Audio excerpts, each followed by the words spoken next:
Բարև ձեզ, Նոյան Տապանի եթերում նորմալ չէ ոդքասթն է։ Այսօր Երևանի ու երևանցիների խնդիրների, ցանկությունների մասին զրուցելու եմ ուրբանիստ, իրավաբան, իրավագետ, Կենտրոն վարչական շրջանի նախկին ղեկավար, հասարակական գործիչ Վիկտոր Մնացականյանի հետ, մարդ, որը քաղաքը ճանաչում է որպես բնակիչ, որպես մասնագետ, նաև ժամանակին եղել է որոշում ընդունող պարոն Մնացականյան, շատ ուրախ եմ ու շնորհակալ, որ մեր տաղավարում եք։ Ոնց եք, տոնական է տրամադրությունը։ Այո, դուրս կարծում եմ Երևանցու համար երևի թե ամենածավանդաբար եկած ամենամեծ տոնը, կարծում եմ լինենք անկեղծ դա հենց նոր տարվա եւ այդ նոր տարին է, որտեվ ինքը ասոցացվում ավելի շատ եթե զարտենք օրինակալ եկեղեցական տոների, կամ ինչ-որ սահմանադրական եւ այլ տոների հետ, ինքը իրոք շատ ասոցացվում ընտանիքի հետ, այն ինչ որ պակասում է հիմա մեր Երևան քաղաքին, որ մենք ամբողջ դառնանք ոնց որ մի ընտանիք, մի համայնք, եւ այդ ընտանիքի անունը քաղաքում կոչվում է համայնք։ Այդ թե ինչքանով է Երևանը դարձել համայնք, կարծում եմ այսօր շատ հարթ եւ կարող ենք փորձել բարձել։ Իսկ մեր տոնական այդ քաղաքի ձևավորումը ձեզ որպես բնակիչ, նաև տան անդամ բավարարում է կամ սրա հետ կապված քննադատություն կա թե չկա։ Գիտեք, եթե ունենք լսում ինչ որ գումար են, չգիտեմ, 1 միլիոն, լավ չէ, միշտ կամ 2 միլիոն դոլար են ծախսել, եթե լինենք անկեղծ, ես կարծում եմ պետք է 20 միլիոն ծախսել,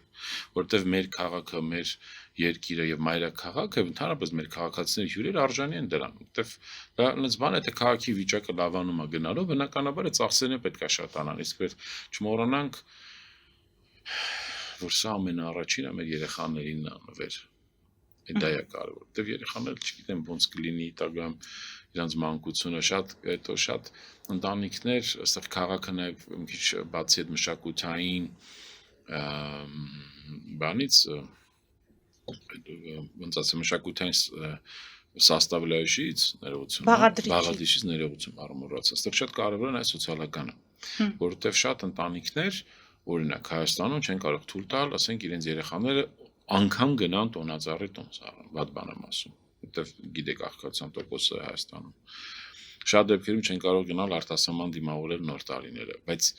Երևանը այդ պատասխանատվությունը պես մայրաքաղաք միշտ պետքա վերցնի իր վրա այդա։ Անպայման միշտ մեր հրապարակը պետքա լինի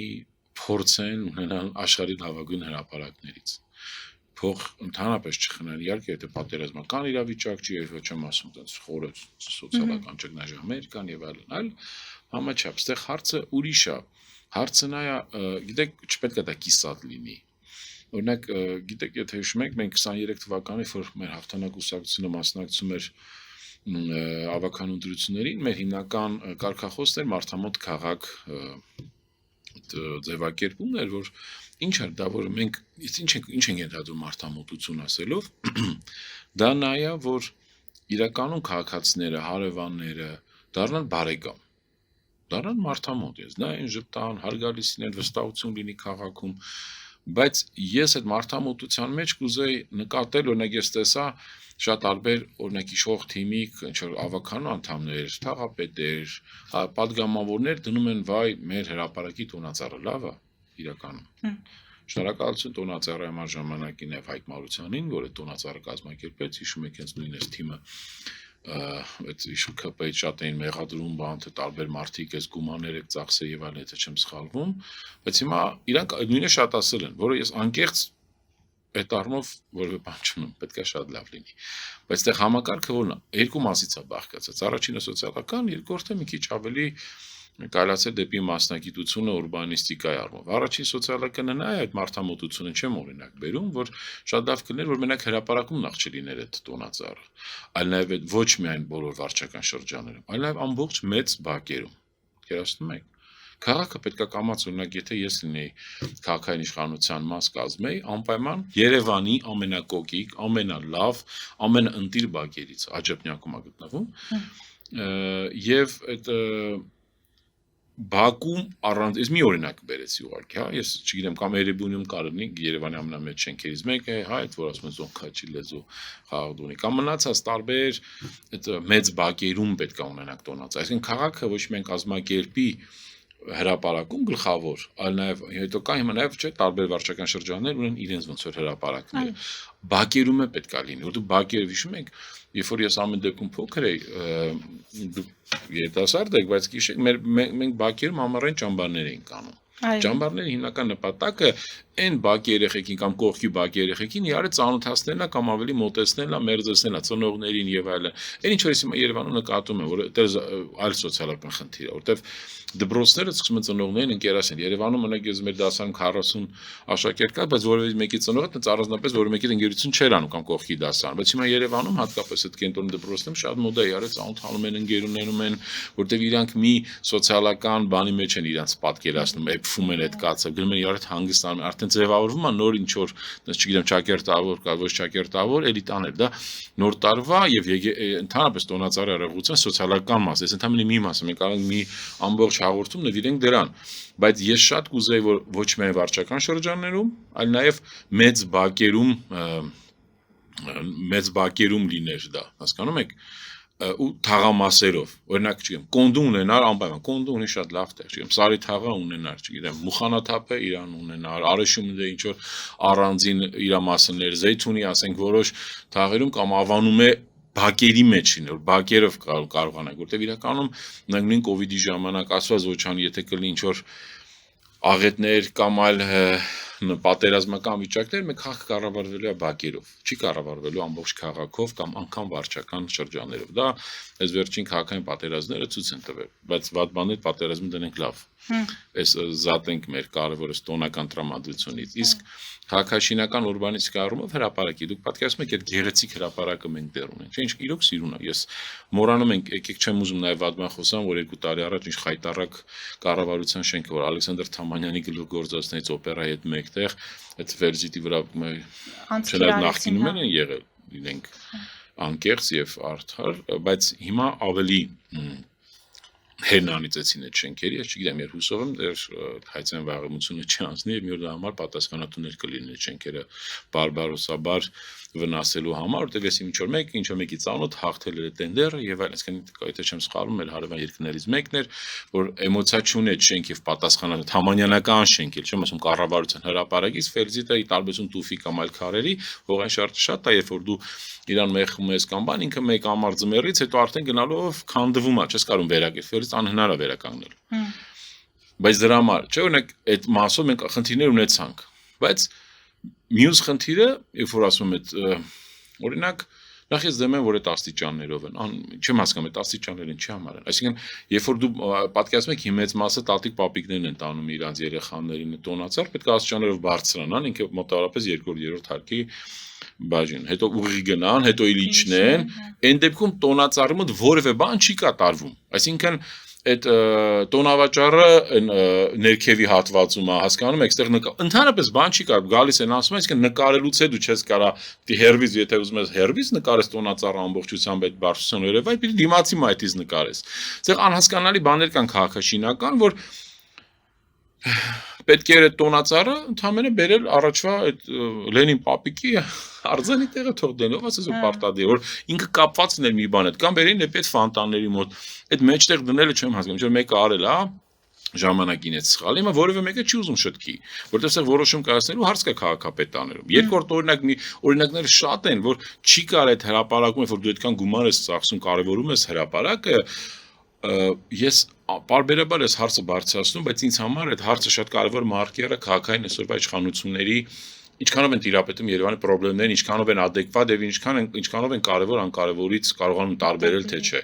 Դա մի հատ հենասյուն է, ստորբ, այսպես ասած, առաջարկ գործնախարարության մոտի դեպի երբ որ հրապարակից գնում ես դեպի Ամիրյան փողոց, ուրեմն արդեն եւի 10 տարի կլինի այդ ստորբը վթարված է, խփել են, ինչ որ ժանգոտել է, խայտարակ վատ վիճակ, այսինքն եթե կենտրոնում կարող է 10 հատ տենց ընդհանրապես հենասյուն չգտնես, բայց դա հրապարակինն է, կառավարության, վարչապետի, չգիտեմ, ամենակարևոր տուրիստական եւ լավ հյուրանոցի եւ կարևոր խաչմերուկում է։ Միջև հիմա այդ արդեն երևի քանի քաղաքապետ, չգիտեմ, 5 քաղաքապետ փոխվել է, այդ հենասյունը տենց ծռած ժանգոտ էլի դեռ դրած է։ Այդ դա է կարևոր, այսինքն մենք չենք կարողանում ռեալ անել։ Կենտրոնանում ենք դա սկսում է չհավատալ իշխանությունների նպատակին, այսինքն հասկանում ես, որ ընդհանրապես պետքա այդ Խլեբ Իզրայելիշյան հայտնի, հա, այդ բանով են շարժվում, որ մարդկանց զբաղացնեն, բայց Փարքասո նաև որևէ խնդիրներ չեղավ, որտեղ ես տեսա ու նկատեցի եւ տարբեր, որ հրմշտոցներ են եղել, պետքա նեղ ա եղել, չեն կարողացել գերակել Փարքասո որևէ դեպք չի եղել,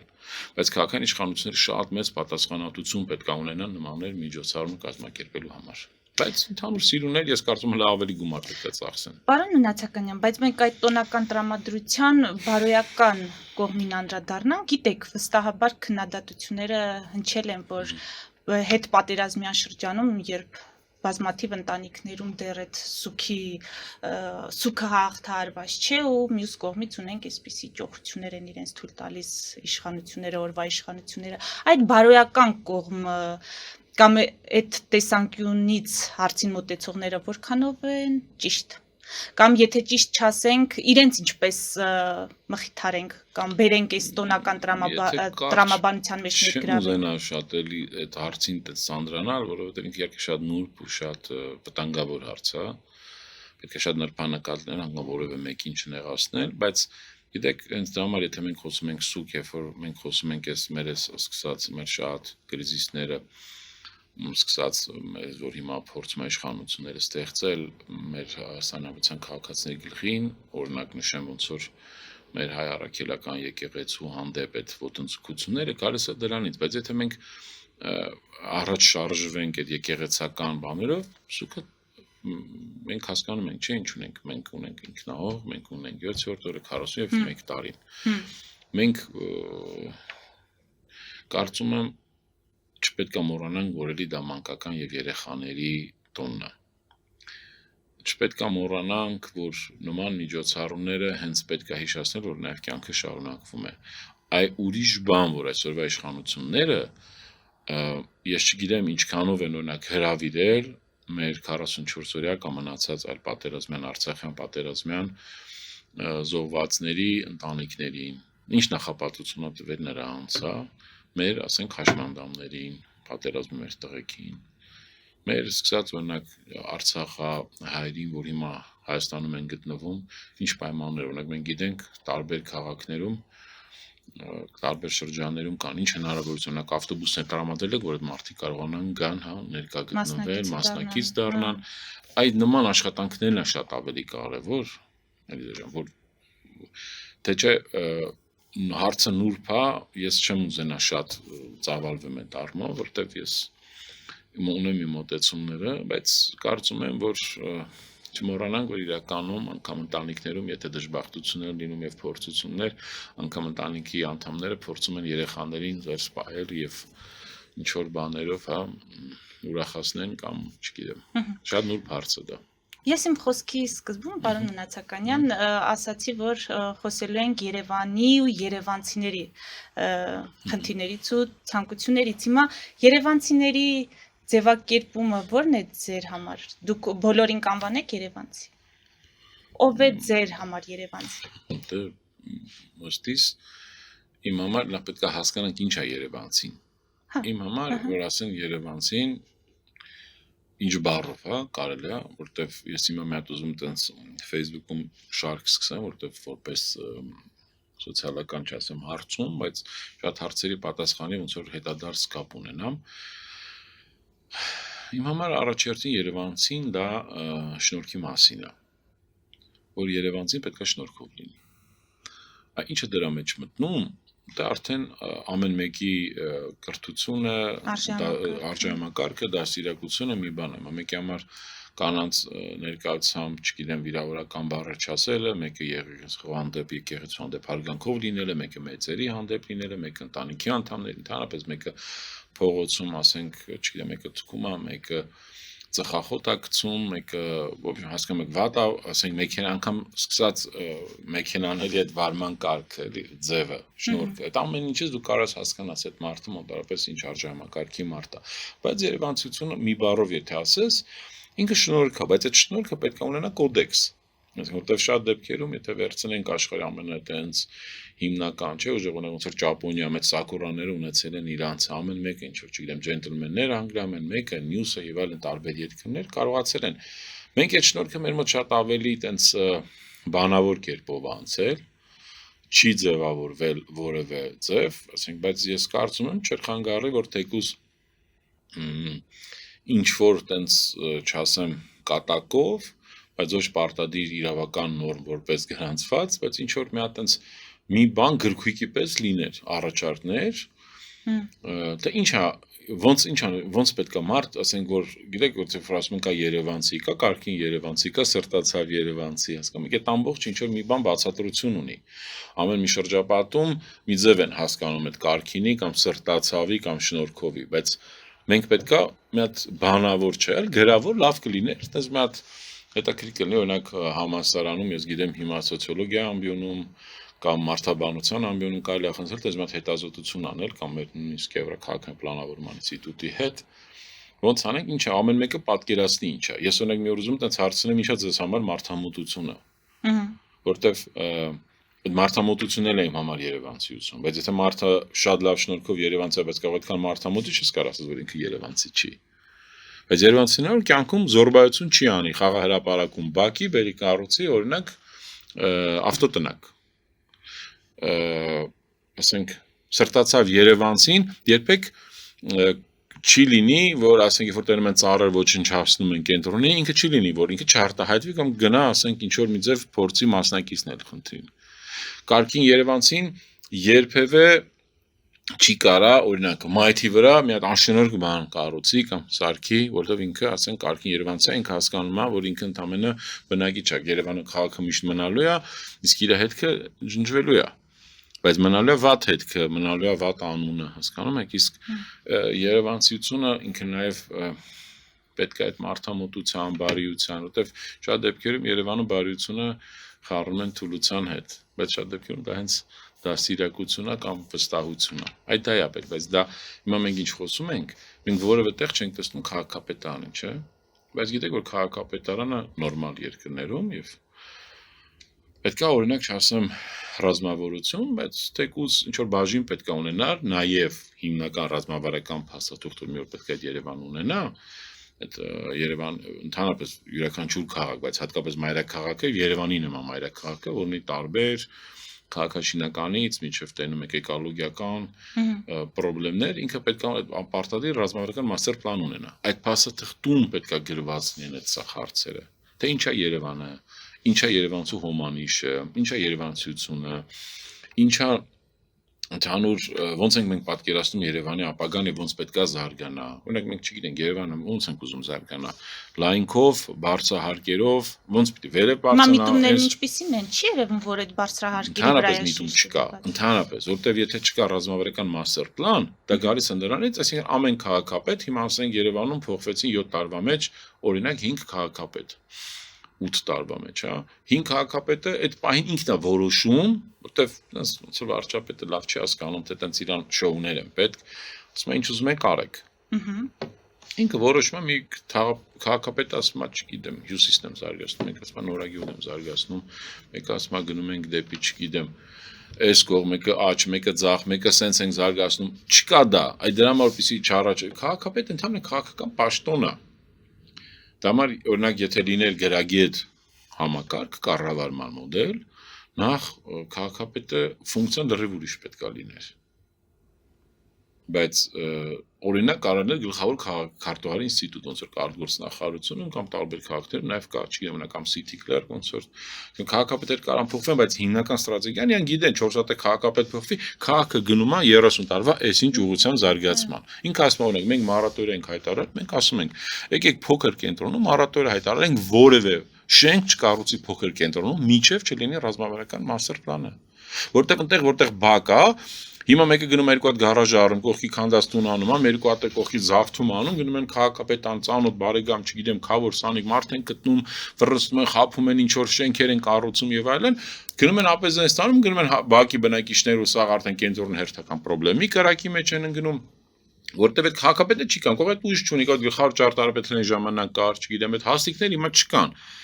Ասենք չգիտեմ, այդ քաղաքաշինական խորհուրդը բանիչ լիազորություններ ունեն, բայց ես չեմ լսել, որ տենց որ ռեալ բաներ մերժեն, մեծ պրոբլեմատիկ, լիքը մարդու մերժել են տենց անկապ։ Ես ուզում լուրջ պրոբլեմները որևէ բան չեն մերժել, այսինքն ոնց կարելի է Երևանում թույլ տալ Սարյան փողոցի վրա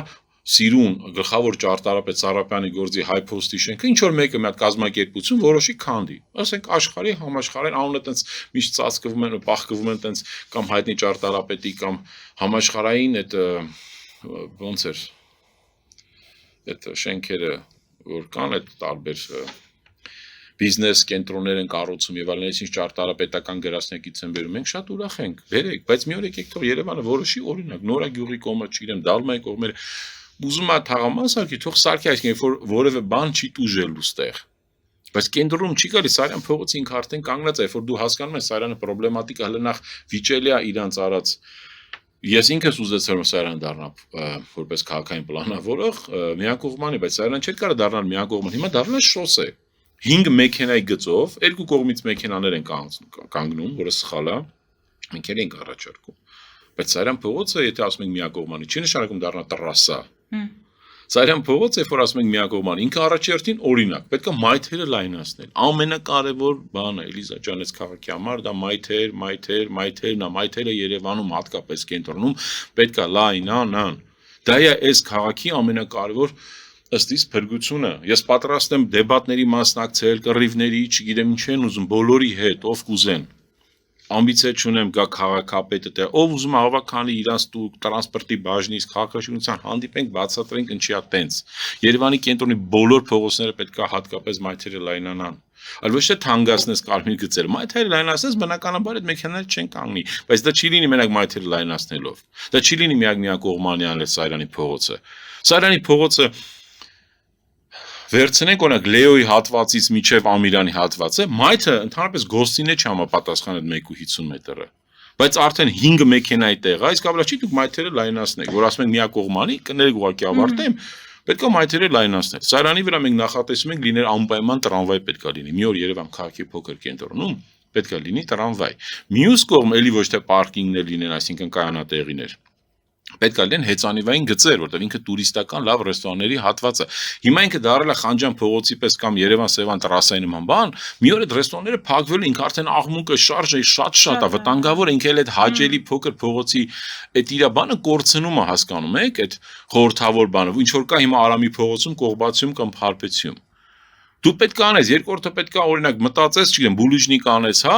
պարտադիր, որ ասենք մեքենաները դանդաղ քշեն, ոչ թե տենց արագ գնան։ Այնտեղ կա դպրոց, այնտեղ օրինակ կամ նույն Պուշկինի խաչմերուկին զեբրաներ կա, որ երկու մեքենա կանգնում է, երրորդը կարող է գա փորձանքի մեջ գնանք։ Մենք տենց ունենք տենց էլի փողոցներ, որ շատ վտանգավոր առանց բան լուսացույցի ամեն հարցի լուծում չես, հասկանում եմ։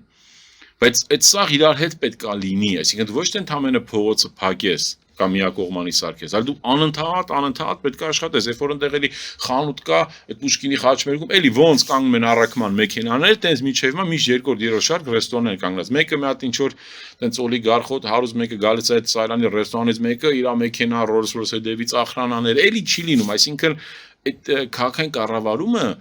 համակարգային խնդիր է։ Դրանք քաղաքի խնդիրը չի կամ մի թաղապետի կամ մի վարչության։ Այդ ամբողջը իրար հետ այդ հասարակական կարգի պահպանություն կա, բարետներ կան, այդ ամբողջը 24 ժամ պետք է աշխատի։ Բայց այդտեղ բնակչության դերը, պարոն Մնացականյան, այսինքն որոշումները դուք մեխանիզմը նշեցիք, թե ինչ մեխանիզմներով կարող են ինչ որոշումներ կորզել, ասենք,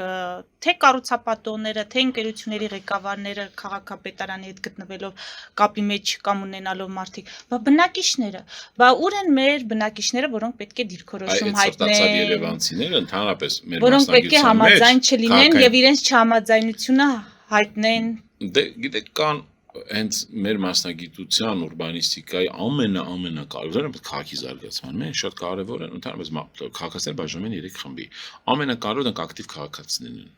ունենք մենք այսօր ակտիվ հա ունենք ինչ որ մասով ունենք բայց ասենք շատ դեպքերում այդ ծավալի չունենք այսինքն նույն ծաղրարեֆորմեն կտրում էին արդեն մի առաջին հանդիպմանը համասարանի մոտ այդ որ Ալեք Մանուկյանը կտրում ենք հավաքվել էինք, ասենք 13 հոգի, որից կեսն էր հայ կամ երևանցի։ Մնացածը մեր հյուրերն են Ռուսաստանից, ինչ շատ բոլորից շատ շնորհակալ եմ։ Այն մյուսին արդեն իրանք այնքան ինքնակազմակերպեցին, քաղաքապետան դիմացով կանգնացեցինք, արդեն մոտ 3-400 մարդեր հավաքվել, էլի մեծ մասը երևանցի չէին։ Այսինքն Երևանի բնակիչներին, բայց կներեք։ Ես շատ ուրախ եմ, որ մեր Երևանը ինքը շատանում է նոր բնակիչներ, որտեղ ամեն մեկ նոր շնորհք, նոր բան է բերում։ Ես մենակ ուրախանում եմ, իրենք բարձում ավելի։ Բացարձակապես, ես ընդհանրապես էլի եմ ասում, այդ նույն երևանցիությունը կարա ռուսներ ունենա, կարա հնդիկներ ունենա, այսինքն այդ շնորհքի հարցն է։ Հիմա կյանքը ցույց է տալի, որ այդ ռուսները ավելի սրտացավ են Երևանի մաքուր օդով, քան երևանցիները։ Իրանք են այդ հարցը առաջ բացել։ Իրանք են ավելի աղաղակում այդ ծառերի սպանդի համար։ Որտեվ Երևանցին ասում է դե լավ ինքը չգիտեմ խի ինչ որ տենց սակրալ բան ունի իշխանությունների հանդեպ, ասում է լավ եթե իշխանությունը անում դե լավ անում կամ ճիշտ է անում, չգիտեմ ինչ վստահություն կա այդ որտեղից եկած, այդ մեկը հա այդ սութի հայլուրին ա լսում, հա այդ հմեկի հանդայինին ա լսում կամ վստահում, ասում է դե լավ երևի անում են մի բան, եւ չգիտեն այդ մարդիկ հավատացած եղեք, հարգելի երևանցիներ, այսօրվա քաղաքային իշխանությունները կոմպետենտ չեն, չկա որևէ տենց առանձնապես կոմպետենտ վարչության պետ Երևան քաղաքում։ Չկա հիմա, չեմ ուզում նեղացնեմ անձնավորեմ, անհապ չկա հիմա այդ մարդիկ կարող լավ մարդակամ չգիտեմ, պատրաստ չեն, էլի այդ գիտելիքները, այդ փորձառությունները, եւ այդ սրտացավությունը, էլ չեմ ասում, չեմ տեսել մի բան, որ քաղաքապետը ասի փորձեն ասել, չէ, չի լինի, հա եղավ, ինչ ասում ես, եղավ, շատ բարի կզեկուցենք կանենք։ Այդպես սպասի կարող է սխալը կարող մանք է սխալ են հուշե, կարող է դու էլ ես սխալվում։ Այստեղ կարևորը գալիս է օրինակ, որ համակարգն է սխալ օրենքի։ Այստեղ պետք է լինի օրինակ գեղագիտական խորհուրդ պարտադիր։ Որնախ այդ գեղագիտական խորհուրդը օրինակ ասի նախ այդ շենքը թողում ենք թե չէ քանդեք թե չէ լավ դա քաղաքաշինական խորհրդի ավելի մասը բայց նաև գեղագիտական խորհուրդը ասի բան քաղաքապետ ով ուզում է լինի մի օր մենք փոխվել են չէ քաղաքապետերը ժամանակի ոնց եղավ մենք երիտասարդական պալատը կորցրեցինք կամ Սևան հյուրանոցը կորցրեցինք կամ շատ շենքեր կորցրեցինք հին բայց գեղագիտական խորհուրդը պետք է ձեն հանի ու այդ գեղագիտական խորհուրդը այս որ հիմա մի հատ կա ոնց էր այդ խորհուրդը նախագահային եսի ինչի խորհուրդ անվտանգության չեն Հանրային խորհուրդ, հա։ Անիմաց, չգիտես ով է, նույն մարդիկ, նույն ԿՊ բան նշանակել է, վարչապետ բան, ամեն մեկը ով տենց խելոք տենց իրանց լսում է, տանեն մի հատ ձև այդ հանրային խորհուրդ, տանեն մի հատ իրանցի պատի մոտ, այդ մարդկանց բերը խցկել են, սարքել են հանրային, այդ մարդիկ հանրային չեն, այդ մարդիկ չեն ներկայացնում Հայաստանի Հանրապետության Երևանի շահերը։ Երևանին է հաստատ կարամ ասեմ Երևանի անունից։ Մեկը ծպտուն չհանեց, որ նույն օրն եմ ասում, ուզում են հիմա չգիտեմ Օրբելիում սարքեն 535 հարգանի շենք կամ մոբ։ Դուք պատկերացնում եք Օրբելի փողոց ինքը արդեն մեծ մաս օրվա կանգնած է։ Ես անընդհատ պետքա դա ասեմ աղաղակի, որ մարդիկ հասկանան դա անդառնալի է լինելու։ Բայց այդ գերագիտական խորհուրդը առանց վիրավորելու կանչի այդ կառուցապատողներն ասեն հարգելիներս։ Օրինակ այդ սիրուն դրոներով շոու նոր տարին որ արել են, չէ՞։ Շատ ժամանակակից եւ շատ սիրուն բան է շնորհակալություն, բայց սա պետք է քաղաքիներ ծառայ։ Ես անցած օրը տեսա քաղաքապետանը Yandex-ի հետ սկսում աշխատել, որ ինչ որ արհեստական բանականության օգտագործելով փոսերի կամ տարբեր խնդիրները գույքագրելու։ Էլի շատ լավ է եւս, բայց եկեք այդ դրոներին ասենք օրինակ հիմա ուզում ես Օրբելիում 535 հարգանի շենք կառուցես կամ այդ Հայփոստի շենքի տեղ որ ինքը արդեն բարձրության վրա արդեն բարձր շենք էր 3 անգամ ավելի բարձր 50 հարգանի շենքը 18 հարգ է, ինքը համարենք լավ 20 հարգեր բարձրությունով, 2-3 անգամ ավելի բարձր շենք է, որպեսզի Երևանցին հասկանա ինչ շենք է լինելու։ Եկեք դրոներով լուսավոր մի հատ եկեք այդ շենքը կառուցեք մի օր գիշերը, եկեք նորմալ քվեարկության դնենք, ոչ թե այդ Facebook-ի լայքի մակարդակի ոնց որ կասկադում արեցին այդ հայտարարություն, հասկանում եք, այլ ռեալ մի հատ հասկանանք վստահելի կայքով, վստահելի ինչ որ քննարկում, վստահելի լսումներ, կազմակերպենք, ասենք մենք ուզում ենք, որ Երևան քաղաքի այդ Հայփոստի շենքը, այդ կենտրոնական տեղը լինի 50 հարկ շենք, այսինքն Երևանի փոքր կենտրոնի լրիվ համայնապատկեր, լրիվ տրամաբանությունը փոխվելու է։ Բայց ում ասես, այսինքն վարչապետի վեճը չի, ինքը Իջևանը մեծացած է, Երևանը տենց էմոցիաներ չունի, ասում ախպերից հետաքրքիր չի, ուրախացել է տեսել համաշխարհային տնտեսական ինչ որ այդ շենքն է գալու, չգիտեմ, տես չի լինում, դա սխալ է, անում եք, արեք, մենք դեմ չենք, բայց ուրիշ կենտրոնից, փոքր կենտրոնից հեռու արեք։ Այդպես կուզենամ օրինակ կենտրոնի թաղապետի դիրքը բանը լսեմ, քաղաքային խորհրդի կարծիքը լսեմ, ես ուզում եմ քննարկումներ, ինձ արդեն հետաքրքիր չէ դիսպեչերականները ամեն երկու շաբթով, որտեղ տեղ պարզ է, ոնց որ կառավարության նիշտը, գնացեք էսի փագի, գնացեք, էսի հարգանք չի Երևանցու հանդեպ։ Դու կարաս մեկին ասես գնա խանութդ փագի Ինչը նրա համար մարդը սխալվել է, կողդ մի աշխատողի համար դու ոնց ես բռնում, ասենք այդ համակարգ ես քանդում, այդ մարդիկ վարկեր ունեն, այդ մարդիկ, չգիտեմ, օրինակ եմ ասում, բայց վստահությունը դուք լավ գնում ես հեծը քաղաքական, հա, վերցրեցիր, խլեցիր, ընտրության ես պատրաստում, պիտի մի օր բարձր Լոնդոնի արբիաժում դա առաջ պատասխան տաս, չգիտեմ որտեղ կլինես, բայց Երևանում դու ոնց կարաս խանութը, խանութը ոնց որ հասկացա կոմպյուտերի կամ հեռախոսի բանի խանութ է։ Ու երբ որ այն դեպքում որ դու լեգիտիմությունը չունես, որտեղ Անդադ կողոկուշտը ասում են էսի է բիզնեսմեն էսի մտավ, չգիտեմ ես այն արեց շատ նուրբ հարցեր են, այստեղ փորձում կոռեկտ լինել, բայց այստեղ շատ դժվար է։ Բայց Երևանցին դա տեսնում է, չէ՞։ Այդ դա է խնդիրը։ Ասում եմ, օրինակ, ասեք եք դրոներով արեք սիրուն։ Կազմեք այդ 50 հարգը, 2-3 գիշեր, թող դա մնա Երևանցի մի օր տեսնի, երկրորդ օրը մտածի, երրորդ օրը քնի դրա հետ, չորրորդ օրը կարծիքը ասի։ Նույնը բանում Օրբելին։ Օրբելին հարցը մենակ այն չի, որ ինքը Օրբելին արդեն կենտրոնից ավելի բարձր տեղ է գտնվում, ինքնս տպարություն ունել ոնց որ անընդհատ քո գլխի վերևը կենտրոն ինչ որ շենքեր են։ Կարող է լավ լինի, ես չգիտեմ, բայց այդտեղ ստրատեգիա լավ է, էսթետիկայի մասը դնում ենք մի տոն քաղաքաշինական կամ ճարտարապետական արժեքը։ Բայց թե քաղաքապետը ինքը չի հասկանում, որ Օրբելի փողոցում հազարավոր նոր բնակարաններ են ավելանալու, բիզնեսեր, Օրբելին այդ թունելը լավա ժամանակին սարքեցին, այդ 10-20 թունելից ընտրված ժամանակին Երևանում, որ քննարկվում էր 90-ական, 80-ական, թունելը մենակ Օրբելի թունելը կարողացան անել, հասկանում եք։ Այն դեպքում, երբ որ ես երիտասարդ էի ուսանողական ժամանակ, երբ որ մենք պիտի Կիևյան գնայինք, երբ որ այդտեղ սվետաֆոր էր, դեռ չկար այդ թունելը, արդեն ազգային ժողովի հիմիկվա մոտից սկսած, եթե ավելի ներքև, ձախ շարքի համար հերթ էինք կանգնում ժամ 20 րոպե, որ մտնենք այդ Օրբելին մտնենք, դուք հասկանում եք։ Հիմա էլի նույն խնդիրն անել, քանի կոպեկ արժեր է թունել սարքելը։ Ինչա դրա եղածը, որ 7 տարվա մեջ, 8 տարվա մեջ չկարողացան մի հատ ստորգետնյա, տենց ինչ որ անցուղիներ կառուցել, ոնց որ կարային ասենք այդ Կրկեսի մոտ անեին կամ չգիտեմ, անցած օր այդ Շիրազ Մազմանյան փողոցի այդ որ այդ հատակը, ասես կլոր սարքել են մեծ ինչ որ տենց կարծեվո եւ այլն, բայց էլի գալիս է որ կողմից գալիս է սխալ բան է, այսինքն էլի պրոբկաներ են, այսինքն այդ իրեմ ասում, էլի այդ կոմպետենցիայի հարցն է։ Ովքեր են պատասխանատու այսօրվա Երևանի տրանսպորտի պատասխանատուները։ Ովքեր են չի ավականուներ, խոնակ այդպես խնդիրներով զբաղվեն, իրար միս են ուտում, դա էլ չի կարելի։ Եթե փորձեք համեմատել, ասենք մի 20 տարի առաջվա կտրվածքով, այն ժամանակվա երևանցիներ ավելի հանդուրժող, թե այսօրվա։ Նայեք, այն ժամանակ 20-ը դժվար ասել, որտեղ վերջին 30 տարին ուրիշ երևանցի եղել։ 50 տարի առաջ ուրիշ երևանցի եղել։ Մարդիկ եղել են հակիրտ։ Երկրորդը մարդիկ, այն ինչ որ հիմա ինձ իմ կարծիքով ամենաինչը շատ է պակասում Երևանը, դա կարգու կանոնն է։ Երևանը չկա հիմա կարգու կանոն։ Կա պատիժներ, կա ընտրովի ինչ որ տենց մարդկանց թողեն կամ ընտրովի մերժեն կամ տենց գնացեք փագեք։ Այսինքն դա թուլության նշան է իմ համար։ Եթե գիտեք քաղաքապետը, վարչապետը, չգիտեմ մինիստրը, մարզպետը ասում են գնացեք էս արեք ու դա անում է հերոստատեսության, նո դա միշտ էլ եղել է։ Բայց դա արել են տենց ակուրատնի, տենց ոչ մեկ տելևիզորով կամ բանով չի, դա ուրեմն ինքը թույլ է զգում իրան, որ ուզում է ուժեղ երևա, հասկանում եք։ Դա շատ նուրբ բան է։ Ես չէ ուզենա, ով ուզում է լինի, բայց իմ երկրի վարչապետը այդ տիպի մարդին է ու այդ տիպի որոշումներ կայացներ էմոցիոնալ։ Դա նշանակում է ինքը մնացած որոշումներն էլ է էմոցիոնալ կայացնում։ Իսկ քաղաքային ինչ է, քաղաքը դա մինի իշխանություն է, բացի արտաքին բլոկից արտգործնախարարությունից կամ ռազմական, ինքը համարել են բոլոր նույն ֆունկցիաները, սոցիալական, մշակութային, չէ, ինչ կա, կրթական ինքն է կատարում։ Բայց մեկը զբաղվում, օրինակ ինչի պիտի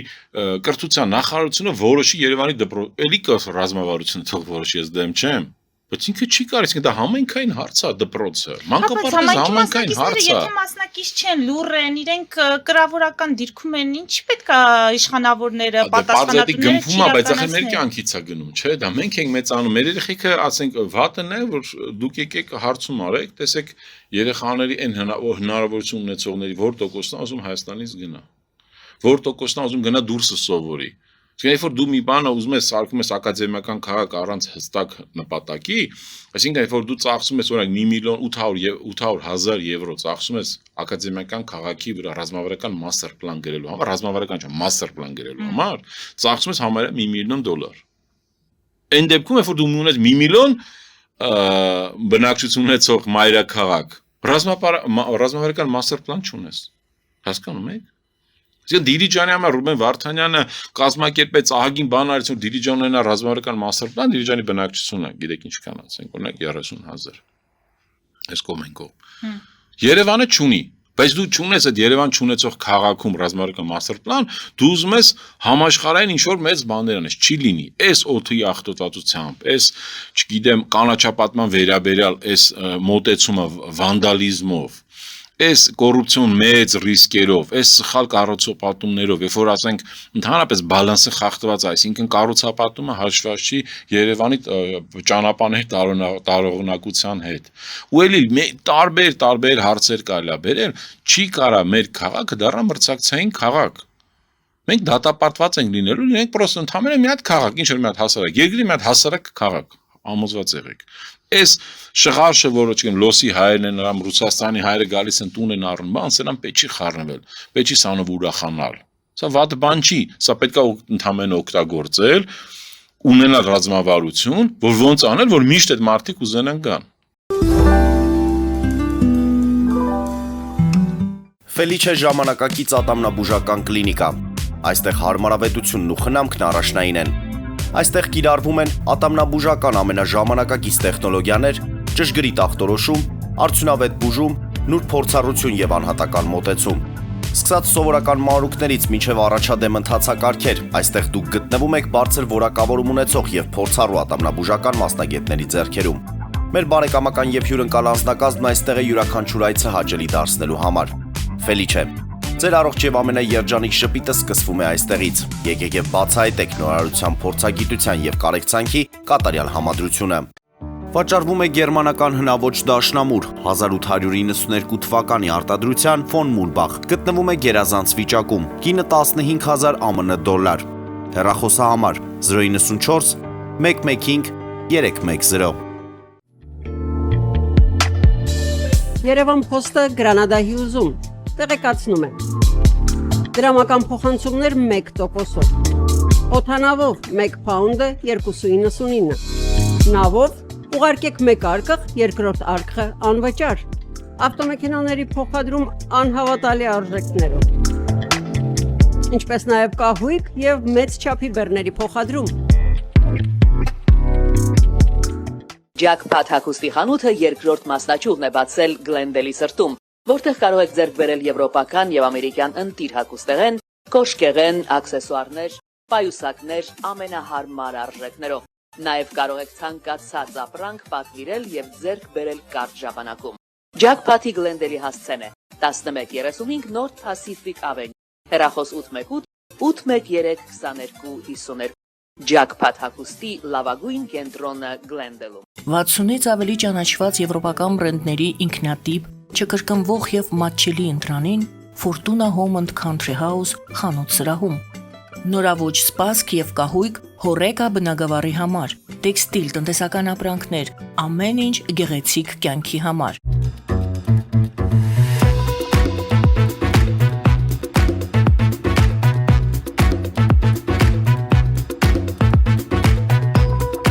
Արարատ ռեստորան, ընտանեկան եւ ընկերական ժամանցի լավագույն հասցե, սիրված արտիստներ, հյուրընկալ մթնոլորտ, հարուստ ճաշացան, անմահական խորտիկներ։ Արարատ ռեստորան, հասցեն անփոփոխ, սիրով սպասում ենք ձեզ։ Լավագույն պաղպաղակ, բնական, համեղ եւ մատչելի գներով պաղպաղակը կարող եք ձեռք բերել բոլոր հայկական խանութներում։ Պահանջեք հայկական պաղպաղակ, Թամարա պաղպաղակ։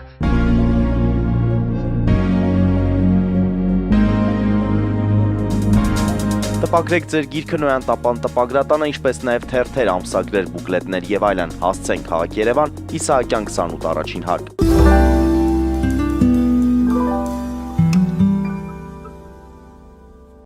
Ոնց անել, որ ուրիշ մարդիկ է ուզենան Հիմա գան։ փոխողը ով պետք է լինի, պարոն Մնացականյան։ Մենք ունենք իշխանություն, որը կոնկրետ ժամկետով ընտրվել է,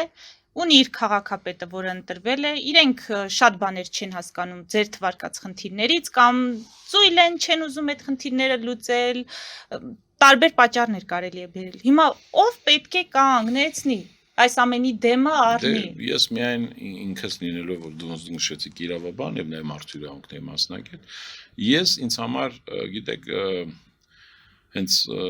ժողովրդավարությունը դեմոկրատիական բացարձակ արժեք է։ Ես ինչ անեմ, ուզում միայն անեմ դեմոկրատական ճանապարհով։ Ես թող լինեմ մնակնդամության կլինի կամ որպես երևանցի եզակիներից, որ ես ինքս շատ բաներին եմ մասնակցել։ Պահերի տակ շատ թեմաների մեջ եմ եղել, բայց ես միշտ ասում եմ, սա պետք է լինի դեմոկրատական ճանապարհով։ Դեմոկրատական ճանապարհը 2026 թվականի ընտրություններն են։ Ընկերներ, եթե ինչ-որ մեկը կանի, ես կփորձեմ իրանց կողքը լինել օգնել եւ այլն։ Չեմ ասում, ես չեմ մեղադրում որևէ մեկը կասի փողոցային պայքար, մեկը կասի ես, մեկը կասի են։ Բայց ես ինքս փորձում հավատալ դրան։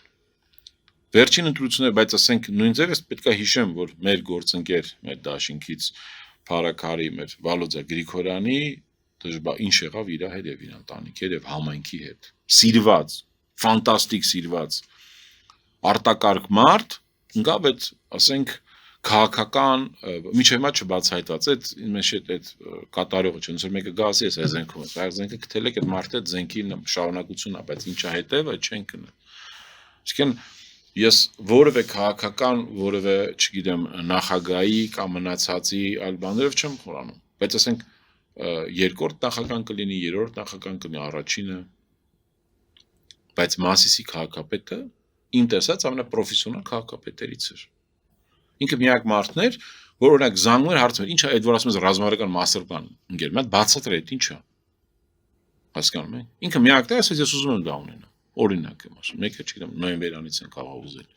Այդ դա է հարցը։ Ու այդ մարդը էլի չկա, ինչ որ 7 տարվա, հասկանում եք, ես ոնց սկսեմ հավատալ, որ այդ 26 թվականի ընտրություններին այս մարդիկ ինչ եմ այդ օրինակները բերում։ Չեն գնա սխալ քայլելի։ Անցած օրը,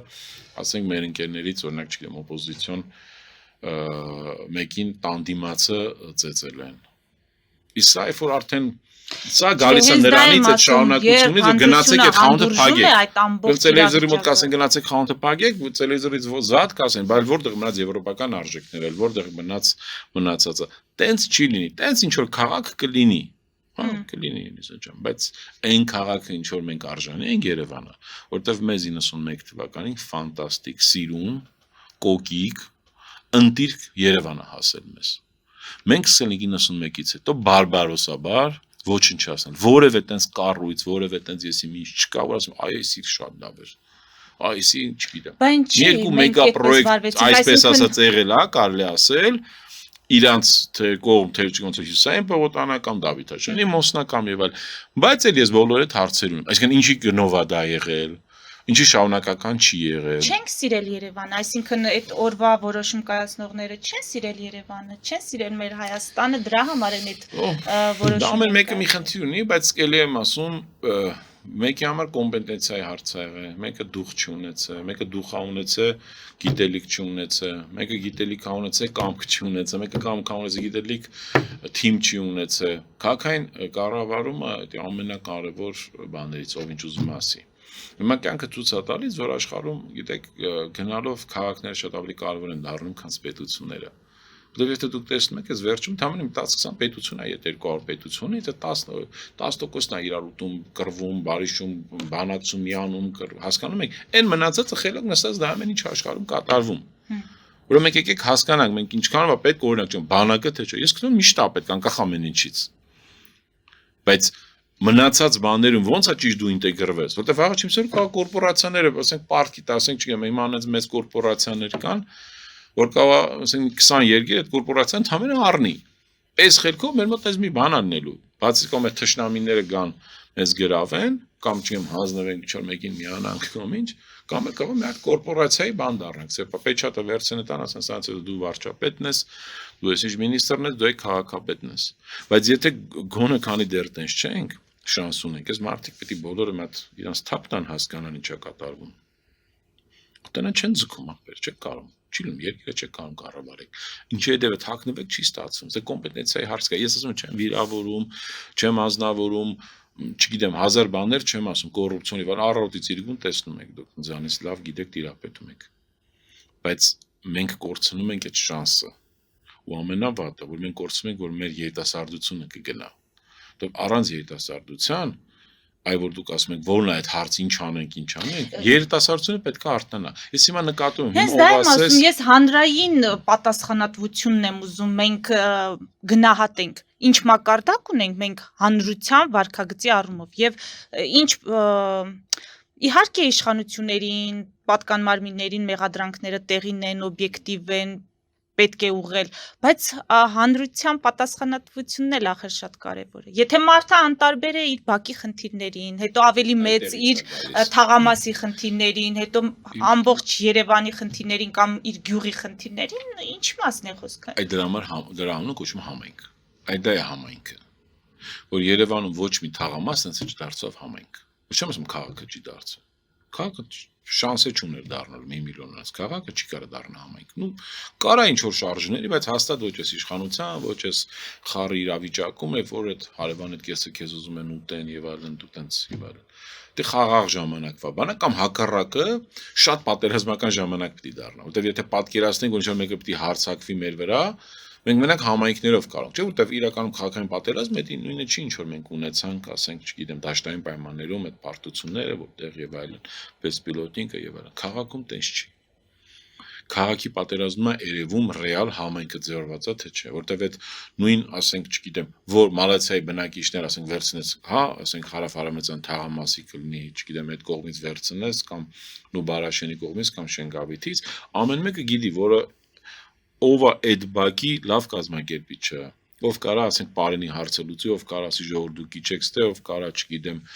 այս կռիվը տանի եւ այլն, որտեվ դի տենց ոչ մի մեր հարևան ինչքան այդ ուժեղ բանակներ ունենա, ոչ մեկի անթուլ չի կարող 1 միլիոնից քաղաք փորձի գրավել այդ իմացը, եթե ներսից չդավաճանեն։ Այդ դա է հարցը։ Բայց եկեք մենք մեր բակերը դզենք, համայնք սարքենք, ոչ թե մեր բակերից մենակ գարաշանենք, ասենք, նա քիչ լավ բան են կարել, այլ եկեք այդ հանածի տեղը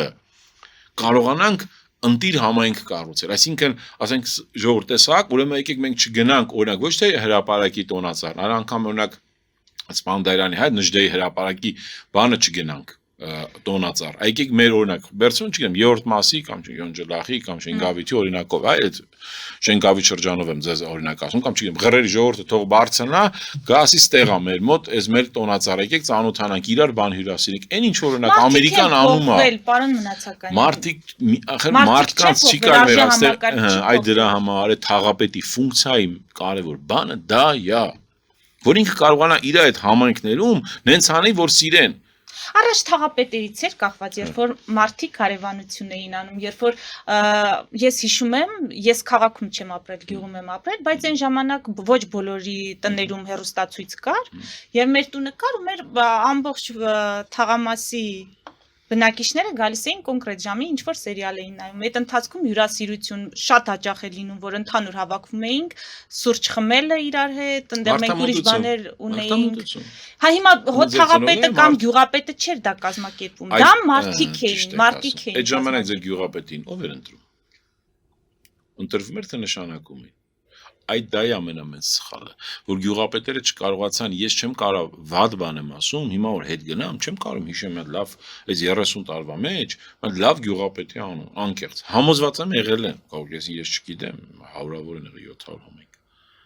Բայց այս խոշորած օրը սովետական միությունը որ խոշորացեց այդ համայնքները բաժանեց այդ 30 շրջան եւ այլն մեկը մյուսը, ինքը ինչ որ բաներ դրել դրա մեջ։ Ասենք ասում էր ինքը հասկանում էր որ այդ շրջանից առայժմ մարդ չկար, կարա ղեկավար այդ շրջանում, որտեվ կա այս գյուղը չունի, այս տունը տանը չունի, ում տաս այն կեսը կոդեմ են տրամադրել։ Ոնց եղավ, չէ, չգիտեմ, հանրապետականներ հետո տեսան նրան հանեցին նախին գյուղապետին կամ այս ազգը այդ տոհմը սրա լավ չէր, մեկը մտավ չեմ, այն մյուս անուններ չտամ էլ այդ կուսակցությունների, ինչ կուսակցություն են դարեթ նա ուժեղացավ, նրան պարտանյութ տվեց, նա քավորսանիկ դառան եւ այլն։ Այդ հիմա էլ նույնն է նկատվում, այ դա վատը։ Հիմա նույնն է նկատվում։ Հասկանում եք, բայց դա նրանից է, որ մենք սխալ արեցինք, չի կար, ես այլեմ ասում, լինելով դեմոկրատական արժեքների գրող, ես գտնում եմ, որ բնականաբար ընտրովի պետք է լինեն համայնքի ղեկավարներ, բայց ոչ այսօր։ Մենք պետք է 10 տարի ժամանակ վերցնենք, մենք այդ համակարգը կառուցենք, որտեղ լինի պարտադիր ունենք, դատախազական ֆունկցիան շատ ուժեղ է։ Որ ասենք եթե համայնքապետը տենում ենք, որ բերում նշանակում է իր հարսին գործի, որտեղ խնդրեմ է։ Բայց այդ բնակիչները տենում որ հարսին տենում է, տենում են մի օր կամ ուրիշ գյուղապետ վերցնում է իր աղբորկին կամ մանկապարտեզի վարիչը դնում այդ մի համայնքի, էդի խնդրեմ է։ Երբ որ դու չես արձագանքում, որտեղ մտածում դել է մեկ ասրանք ընտրությանից պետք են գալու կամ նրա աղբոր տղեն այդ գյուղում եկի երեխուն գցեց ավտոյի տակ կամ եւ այլն, այդտեղից է խնդրեմը գալի, որտեղ դու ընտրում ես։ Որտեղ այս դատախազ եղել է, չէ, գնացել է օրինակ այն ժամանակ նախագահի կամ հիմիկը վարչապետին, ասում է սրանից չանեք, ասում է սպաս ինտրուսնից առաջ, հա, ծածկադմփոց արալ կալանք մի տուն ղրգի բանը, դու կտենաք, սո արդարությունը ջարդվեց։ Իսկ յուրաքանչյուր լիդերի ամենակարևոր հատկանիշը դա արդարությունն է եւ իմաստությունը։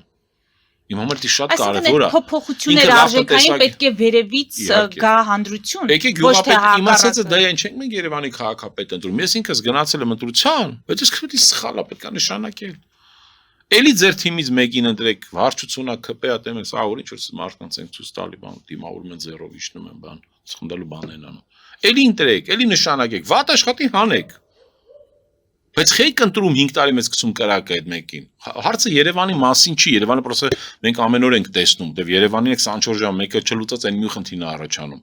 Մնացած քաղաքները հələ տենց սուր չեն այդ հարցերը դրված։ Եկեք նշանակեք, եկեք որոշենք ժողովուրդ, ասենք 5-10 տարով գնանք Եվրոպա, բա մեկը ոչ մեկ այդ այն ժամանակ Վենետիկյան հանձնաժողովին ուղարկում այդ նախագիծը էինք ուղարկում, էսեր ստորագրում, ոչ մեկը բան տեղ ինչ ուզում ես արա որ կուսակցությունը եկան բռնի, ինչ ուզում ես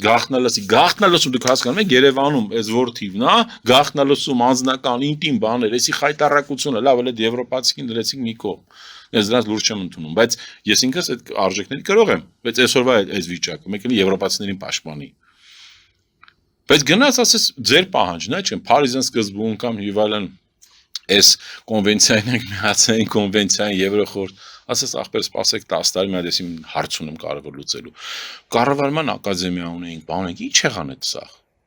Եկեք գնանք կրթենք սաղին, ամեն գյուղից վերցնենք 10 հոգի, տանենք կրթենք, քաղաքներից, չգիտեմ, տուրիստական քաղաքների ղեկավարները հասկանում եք ինչ ով են։ Այսինքն պետքա թողնենք անձերի սրտացավության վրա, այսինքն հույսը դնենք ապագայի համար։ Սրտացավությունը դա էմոցիա է, բայց պրոֆեսիոնալիզմը դա արդեն կարևոր է, իհարկե։ Պրոֆեսիոնալիզմը կարևոր է։ Պրոֆեսիոնալիզմը պետք է ասենք գյուղապետը հասկանա ինքը, եթե դու հասկանում ես այդ գյուղում, այսինքն համայնքում կա խնդրեմ երկու գերդաստանների մեջ կամ կուսակցական կառնի կամ մեկը մեկի աղջիկը բաժանվելա մեկը մեկի կռիվարը ժամանակին ինչ ուզես կարա լինի դու Երևանից մեկին նշանակի այդ ռայկոմի քարտուղարների վրա էր բայց միշտ երկրորդ քարտուղարը բերում են այդ շրջանից մեկին աճացնում էին տենում են որ ինքը կար արդեն որևէ տենց թիմային բաների մեջ չի էլի որ ասենք հա չգիտեմ այս տրեստի կառավարիչին կամ այս բազայի ղեկավարին վեկալելա իրատակ փող աշխատում տենում են որ այս մարդը պարկեշ մարդը տալիս ինձ մի լավ գնա չգիտեմ ես ուզում գործկոմ աշխատի պրակտիկ հետո գնա ռայկոմ աշխատի ես օրինակս չմտածեն որ ես անում բայց դա այս բանին բարձում է դա ամենաէֆեկտիվ աշխատելու ձևն է այսինքն Հայաստանը զարգացել է դրա շնորհիվ հասկացել են կոլխոզում այս լավ կտվորին սենց աշխատա ասել են ինքը նաև թույլատրել գիրտ է եղել, ասենք եկեք ուղարկենք Երևան գնացին ինչ Գերագույն խորհրդի падգամավորը դառը, մեկը ասենք էսի ինչ են արել, մեկին տուն են տվել, մեկին ավել ռաֆ են տվել կամ կով են տվել, հարցը դա չի, բայց խրախուսման մոդելն էլ է ճիշտ աշխատել։ Հիմա ընդհանրապես չկա տես բան։ Ընդհանրապես մեկը մի քիչ աչքի անգնում գյուղում, վրաս կուսակցականացում, նույն ոնց են ինստիտուտում, հենց մա լավ ջայլ տղայրելում, ակտիվ տենց բան, վրաս արքում եք կուսակցություն, բերում մտցնում են ուս խորհուրդ, նույնն էլ հիմա է։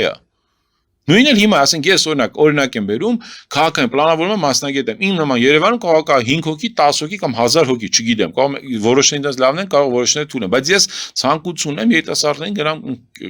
բան անեմ, հուշեմ, կրթեմ կամ ինչ որ հիմա ժամանակ ունեմ հիմա։ Կարան ձեր այդ գրազգամ, քանի համասարան կա, պոլիտեխնիկ, ճարտարագիտական, մանկավարժական, համասարան, որևէ տեղ, չգիտեմ, այդ ուզենամ գնամ ասեմ ինձ տվեք շաբաթա մի օր, իմ քաղաքական դիրքորոշման համար մոտիկե չեն թողի այդ շենքին։ Դաժե զանգեմ կամ գրեմ շատերը, ասեմ այդ ուզում եմ չեն հանդիպի։ Այսինքն վախա մարդկանց մոտ 37 թիվն է։ Հասկանում եք։ Որովհետև ես քննադատել եմ քաղաքապետին, վարչապետին, փոխվարչապետին կամ այսինչ բանին։ Բայց դա շնորհքի հարց է, այսինքն բայց դուք դա համար հիմա կգնան ու այս խելքով դուք չեք կարող ակադեմիական քաղաք կառուցեք։ Բայց մենք դա նշանակում է պարոն Մնացականյան, որ վաղ թե ուշ էլի կունենանք 2018-ի իրավիճակը, երբ որ կպայթի հանրությունը, հասարակությունը։ Հիմա ավելի վատ է, քան 2018-ը, որովհետև 2018 թվականին ես չեմ ուզում շատ վատ բաներ օրինակ բերեմ, մարդիկ ուզում են, այս մարդիկ պրոստը գնան։ Ուզում են գնան, որովհետև մենք հասկացել ենք, այդ մարդիկ ես եմ այդ թիմի հետ աշխատել եմ, չասած 1000 կապով կապված եմ, բայց ասենք գնանք ախպեր, չստացվեց ձեր մոտ գնացեք, կամ դուք շատ հարցերում չես ինչ եկեղեցի ժողովրդի հետ։ Բայց այդ մարդիկ իրանց կողքը հիմա, չասեմ սուրբ են, բայց լրիվ ուրիշ է, ասել եմ իրոք է, որովհետև հիմիկ, գիտեք, այն ժամանակ ունեք մի օրինակ կարամ բերեմ, ես երբեք չեմ ուզենա, էլի, որ նախկին իրավիճակը Հայաստանում վերադառնա, հարցանձները չեն, բայց հիմա շատ հարցերում ավելի վատ է, բայց երբեք ինչ առումով, որն էր, թվարկեք էլի, 1-2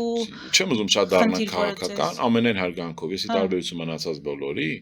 նկատել եմ շատ այն ժամանակվա բոլոր խնդիրները, բայց ես ընդգծված հարգանք ունեմ բոլոր իմ երկրի ղեկավարների հանդեպ։ Դե ես հարգում եմ այդ ինստիտուտը։ Ես անգամ հիմա եթե իրականում բարձր շատերից կարող եմ մեղադրել, բայց ես վարշապետին չեմ վիրավորում։ Ոչ պոստում, ոչ բանում։ Կարամ ասեմ, որ ես մանա սխալ անում, որովհետև ես այդ պաշտոնն եմ հարգում, հասկանում եք, դա պետական մտածելակերպի հարց է։ Երբ որ ինքը վիրավորում էլ ասում գնացեք այդ խանութը փակեք,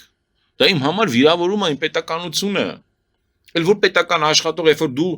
նոր մտել ես, ասում ես դրոշը չկա, բան եւ այլն, բան, հասկանում եք, դուրսից ասես, վաու, բան, ես մարդայք է եւ այլն, հա, հասկանում եք, ասես զարմանում եմ, այն ժամանակ ինքը հետևում էր։ Ես հիշում եմ, որ Պարսկաստանից այս մեր հայկական գորգի հարցերով գնացել էինք, գալիս էինք Պարսկաստանի սահմանը, ամառ շոկ օգոստոսին համարը մի կիլոմետր քայլում ես, մեքենայով չես կարող գնալ, ասած ծանր բան, ասած հասնում ես այդ։ Մենք այդ տեսա սիրուն շենքեր կառուցած, ուրախացա, որ մեր կողմից չէ եղել այդ կողմից, ես ինքնաթիռով գնացել էի, մեքենայով հետ եմ գալիս, այտենց սաղ Թավրիզով բանով։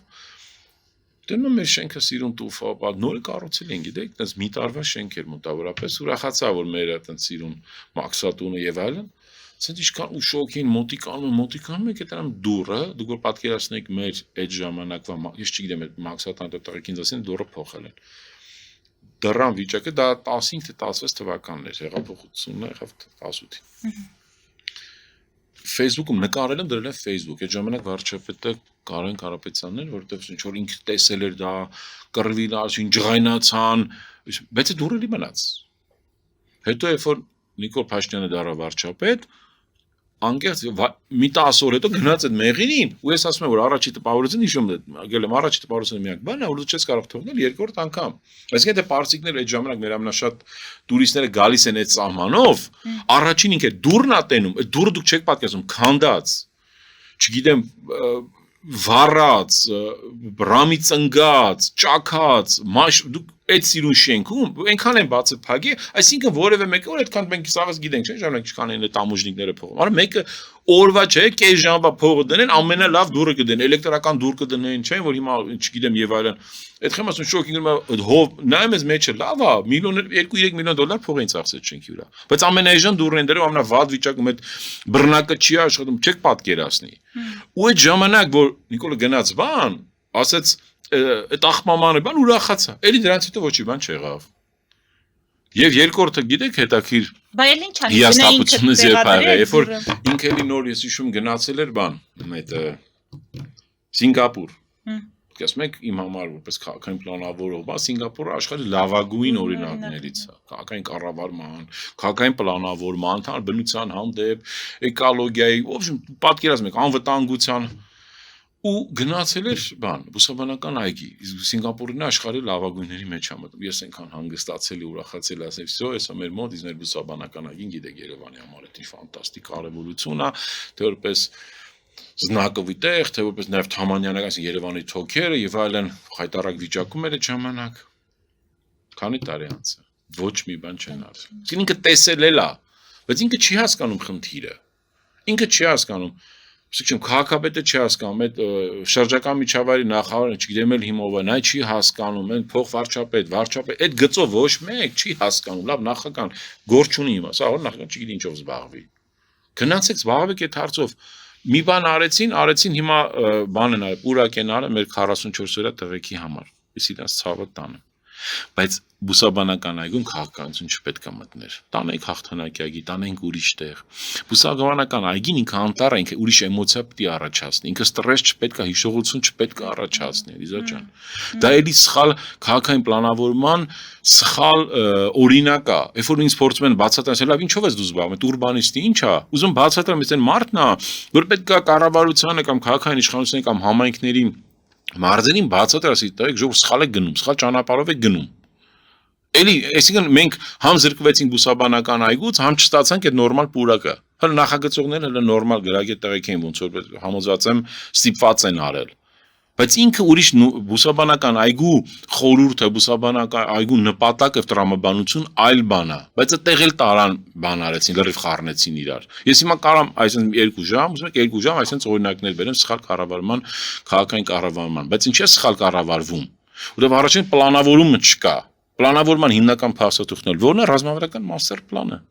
Հա չկա, իրենք չեն հասկանում, մասնագետներն ունեն, կարող են, չէ՞, հիմա ես Չունեն, շատ որտե՞ք չունեն, կոպիտ եմ ձևակերպելու Որը որ կա չի հարցը, ուզում բայց իրանց հետ այսպես եմ աշխատի, հա։ ձևակերպելու, ինչու են հուշտ այսպես ասած լինում մասնագետներից, որովհետև այդ խնդրը երկար ժամանակ ես հարցազրույցներ անցկացնում եմ, այս իշխանությանը, այո, ասում են, որ իրենց կադրային քաղաքականությունը ողբալի է, ահա որ է։ Մենք ունենք մասնագետներ, բայց իրենք այդ մասնագետների գիտելիքներից խորհրդատվական մակարդակով անգամ չեն կարողանում օգտվել։ Գիտեք, ես ձեզ մոտ օրինակ բերեմ, հիմա եթե դուք դուրս գաք, հա, սա Երևանը մա պատմական սիրուն շենքերից է ձեր գրասենյակը, տեսնեք օրինակ ինչ-որ մի բան, չասեմ, չէ, մի բան ընկածա, վերցնեք, գցեք աղբամանի մեջ։ Դա կողքից ոնց կնայվի։ Օրինակ շատերը ասեն շատ գովելի է եւ այլն, բայց դուք հոմ չեք մտածի, որ դուք աշխատում եք, օրինակ, այս կուսակցության անունը չեմ տալի, հա, այսօր իշխող։ Լավ չեն ասի, օրինակ, վայ, տեսակ ուզում եք աշխատեք։ Այսինքն դուք քո քաղաքն է, արել ես մի բան, որը քո պարտականությունն է։ Հիմա յուրաքանչյուր մասնագետ պետքա դա անի։ Հիմա դու բժիշկին չես կարող ինչքան լավ բժիշկ լինի, չես կարող գնացես խես աշխատում ես իշխանության, դա մանով համաձայն չես։ Դա քո պետությունն է, քո քաղաքն է, քո համայնքն է, բայց իրանք այդ շանսն չեն տալիս, հասկանում եք։ Լավագույն մասնագետները հիմա իրանց հետ չեն աշխատում։ Ու նես չի որ շատը չեն ուզում է աշխատեն, կեսը կան աշխատում, որ իսկ հարգում եմ իրանց պոզիցիան, ես համարում եմ, որ ես էլ եմ երևի ճուզողների մեջ։ Բայց որովհետև ոնց ասեմ, երբ որ օրինակ 10 բան կարամ առաջարկեմ, կարամ վերցնեն մեկ ասեմ մայթերի լայնացումը։ Մենք վերցրեցինք, մատ օրինակ բերեմ, այդ պրոսպեկտից մինչև Սարյան փողոցը, Արամի փողոցի այդ հատվածն է, այդ Չարենցի տուն թանգարանից մինչև Հայփոստի այդ հատված աչից ու ձախից։ Մենք պայմանավորվել ենք այդ բիզնեսմենների հետ, որ իրանք լայնացնեն, ոնց որ այդ կողբացի վրա արեցինք այդ փորձնական եւ այլն, չէ՞։ Մի տար, 2-3 տարի ասում խնդրում լայնացեք, լավ մոռանանք իմ ծրագիրը, հանեք, համար դա ես չեմ հնարել, դա գիտություն է, դա տենց է քաղաքները զարգանում են։ Ես եղել դա հրճակողը կարող է։ Մի օր տեսա գրած է Երևանի թաղապետարանը որոշել է նենց եմ ուրախացել գիշերին զուարկեցին չեմ համբերեք մուտ գնացել եմ նայել եմ всё մայթերը լայնացնում են այդ դարգետ բանի մոտ հասկացաք այդ հատվածն է էլի գիտեք ինչքանով լայնացրեցին մայթը 25 սանտիմով այնտեղ ասենք երկրորդ շարք են մեքենաները կանգնում գիտեք ասենք ես տեղ հասկացա որ խնդրեմ է Հետո այս վերջերս էլի լայնացրեցին, էլի ուրախացա տեսա գործ են անում, այնտեղ որտեվ մի հատ գազոնային հատված կա, որ կարաս հանես անիմաստը, որտեվ այնտեղ այգի է։ Այդ որտեվ այնտեղ ջեմուղի կա արդեն, էլի հասկանում եք, այդ այգում մեջ շատ լավ կառուցել են այդ ջեմուղին, մոտ 6 մետր լայնությունով, հետո գազոնա, հետո մայթա, որը չէր օգտագործում, արդեն որոշ տեղեր կտրտել էին, ավտոնի կանգնացնում, հետո դիմացը, իսկ այդ Դարգե, դրագոն, հա, այդ Սիմոնաբան, այդ ծաղ կողմերը, մինչև տենց բարձանում ես վերև, մայթը այսքան, հա, ու տեղ կար, էլի, քանդեցին ուրախացա որ անել, մեկ է տնամ այդ տեղը գազոն են արել, այսինքն մայթը քանդեցին գազոն է, այնտեղ որ կողքը ծաղ ծառը, մի ծառ, մի պլատան է, ծաղ այդ գազոնից 10 անգամ չէ, կարա թթվածին տա, կարող որոշ բաներ շփոթում մի քիչ ավելի պակաս, հա, բայց այսինքն մարդիկ, իսկ դա իմ համար է, դառնում աշխատանքի իմիտացիա Լավ, ինչ չեք սիրում, չեք վստահում։ Ուրիշ մասնագետների հետ գնացեք խոսացեք։ Եվ դրա ամենօրյա մեծ խնդրեմը իրան 26 թվական։ Իրանց 26 թվական ամենամեծ խնդրեմը գիտեք ինչն է տալու Երևանում։ Տրանսպորտը։ Ինչ անեն չի երևալու Երևանցու աչքին։ Տրանսպորտը։ Որովհետև ոչ միայն մեքենա ունեցողն է խնդրեմ ունենում անձնական մեքենա, որտեղ ամենամեծ խնդրեմը Երևանում անձնական մեքենայի մեջ է, ոչ թե հասարակական տրանսպորտի մեջ է կամ ուրիշ տեղ։ Կամ ոչ թե ճանապարհաշինության մեջ է, չգիտեմ, սրա մեջ է եւ Այլ անգամ այդ մարդը, որ տրանսպորտով, թեկուզ նոր ավտոբուսով, թեկուզ այդ լավ գերմանական են, չինականները խայտարակություն են, այդ ժոնգտոնները, չինականները չասեմ, չպիտակավորեմ, այլ հենց այդ ժոնգտոնները տարապես չէր կարելի առնել բերել Երևան։ Բայց այդ մաները, որ ձայն չեն հանում, լավ են կամ չգիտեմ, պետքա բերես էլեկտրական։ Այդ մարդը, որ պետքա այդ հրապարակից օրինակ, հա, կամ պլանի գլխից գնա ինչ-որ միտեղ, ինքը ժամերով է գնում։ Ինքը կյանքում էլ այդ իշխանությունը ձեն չի, որտեղ ինքը սա հասկանում է,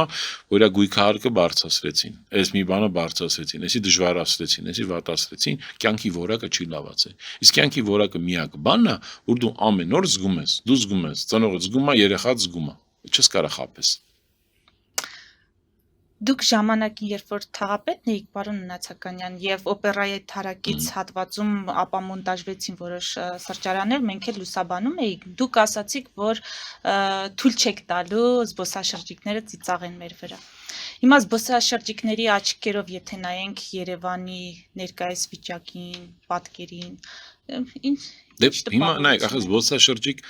զբոսաշրջիկությունը դա մի ոլորտ է, որը պարտադիր պետք է ռազմավարական գոնե մակարդակով եւ կառավարման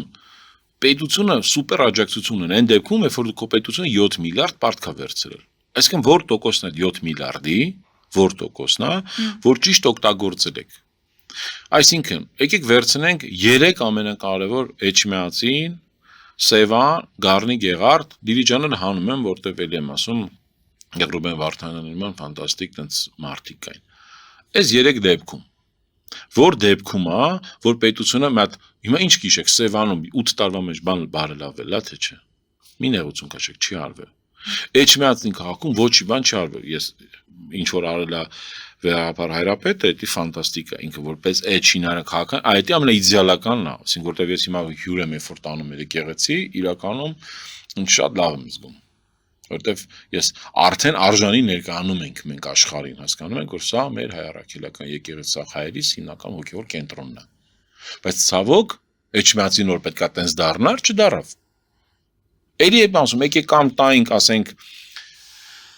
եկեղեցուն խնդրեինք, իսկ այդ ժամանակ վերաբար ու միջև հիմա ասի, բոլորը վազելով գնանք կողք կանգնենք ու զենանք կառուցեն իրենց քաղաքը։ Մատ լավ master plan կգրեինք քաղաքի համար, հա, սիրուն։ Լավ քաղաքը տանք ոնց որ Վատիկանը, ոնց որ շատ տարբեր քաղաքներ, ասենք եղել են Պարսկաստանի Ռոմում կամ եւ այլն, հա, իրենց կենտրոնում։ Ես տեսել եմ ինչ վերաբերմունք կա այդտեղ այդ կրոնական հատկապես այդ առումով մեզ համար ինչքան մարդ մեկը էս մի փողոցը, չգիտեմ, կվերանորոգեր, մեկը էս մի այգին կաներ, քաղաքի մասին է խոսքը։ Կամ նույնը Սևանը, ոչ մի հատ նորմալ պրոմենադ ունեցանք։ Գառնի Գեղարդ բանը ընդհանրապես կլռեմ էլ ինչա կատարվում այդ մեքենաների, պարկինգները եւ այլն այդ գյուղով եւ այլն։ Որևէ բան չեղավ։ Ինչի՞, որովհետեւ ոչ մի հատ իսկի Երևան, դուք եք Երևան քաղաքում տուրիզմի բաժին։ Եթե չեմ սխալվում, չեմ մտա։ Այսինքն լիքը մեծ վրացի բան կա, հա, պարոն։ Շատ։ Ովքեր են հիմա չեմ ավիացիայի ղեկավար, ովքեր են լավ բանի, տուրիզմի ղեկավարները, ինչքան տուրիզմի այդ հիմա չեմ վարչությունա, գործակալությունա, նախարարություն, իսկ տուրիզմը առանձին նախարարություն պետք է լիներ։ Որտեվ տուրիստն ապահովում այդ քո մինիմումը այդ փողերի, հասկանում եք, երբ որ դու ունես Սարյանի կամ Կասկադի նման կամ Հյուսիսային օպերա, չգիտեմ, տարբեր տեղեր, կետեր, քաղաքական իշխանությունը տուրիզմի հետ իրանք ամենաշատը, մենակ քաղաքապետը տուրիզմի հետ վարչության պետ հետ ամենաշատը պետք է հանդիպեին։ Իրար անդադ ինֆորմացիաներով փոխանակվեին։ Բայց ասում եմ, մենք էկոնոմիկայի նախարարը այնցած որ ասում եմ, որ շատացել են տուրիստները, բայց ինքեր դուք ինչ եք արել դրա համար։ Ոչ մի բան։ Իրական ցուցանիշը լավ կլներ, որ Երևանում հյուրանոցներ կառուցվեին։ Երևանում կարեք հիշեք վերջին 5 տարվա մեջ ինչ հյուրանոցներ են բացվել։ Առանձնապես ոչ մի։ Որովհետև էլի քաղաքը եւ էկոնոմիկան եւ տուրիզմը չեն կարող կառավարեն։ Զարգացել են Airbnb-ները, այո, տներ կան, բայց մարդկա արդեն 70 հատ, ես մարդ գիտեմ, տուն ունի։ Ոչ մի հար, ոչ մի բան նորմալ չի տալիս։ Ով է տուժում են մնացած հյուրանոցները։ Ելով կբացի այդտեղ հյուրանոց։ Դու տեղ պետք է աշխատես։ Դու ոչ թե կաֆեների, ռեստորանների, ասենք, սննդի անվտանգության բաները, չափանիշները դիր լավ է, բայց մի խստասրա, մի գլխին այդ տենց արա, որ յուրաքանչյուր բան վարչապետը կամ քաղաքապետը ասի դա ինձ լավ չբարևեցին կամ գնացի տեղ չտվեցին, գնացեք փակեք այդ ռեստորանը, որտեղ այսինքն հիմա ամեն ինչ գործի կանում են, որ կաֆե ռեստորանների գլխին անեն։ Իհարկե չկա կաֆե ռեստորան, որ որևէ թղթաբանության խնդիր կամ բան ինչ ունենա։ Դի դա անգամ սաղ աշխարհում է տենց, անկեղծ եմ ձեզ ասում։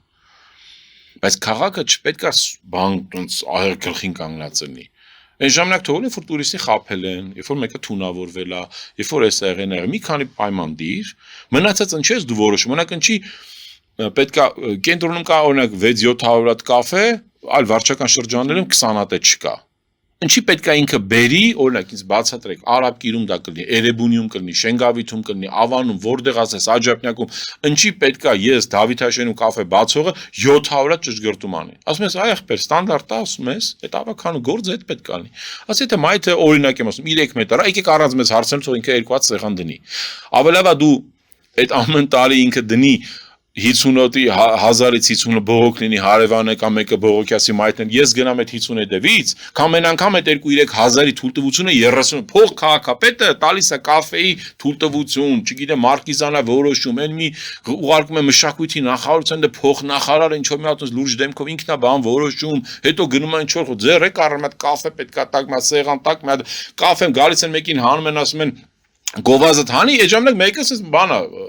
մանսարդա սարքում կամ կոնդիցիոներա պատի խփում, ասենք մի հակ վերև, չի հասկանում տակը ինչ, այսինքն տակը որ մեկը 20 տարի բիզնես աշխատե, հասկանում եք, օրինակը միածս բերեմ, այնց զարմանալի այս կրկեսի դիմացը Գրիգոր Սուրբ Գրիգոր Լուսավորիչ փողոցի, մի հատ շատ լավ մեր Լիբանանա կնեք սիրը հայա, տենց փոքր կաֆե չեք պատկերացնի Երևան։ Այնց լավ մի հատ կաֆե է դերը։ Սաղ դեսպանատներից շատ են էլի տեղ գնում, լավ տեղ, աշխույժ տեղ է։ Հենց թե վելոտրեկի դիմացը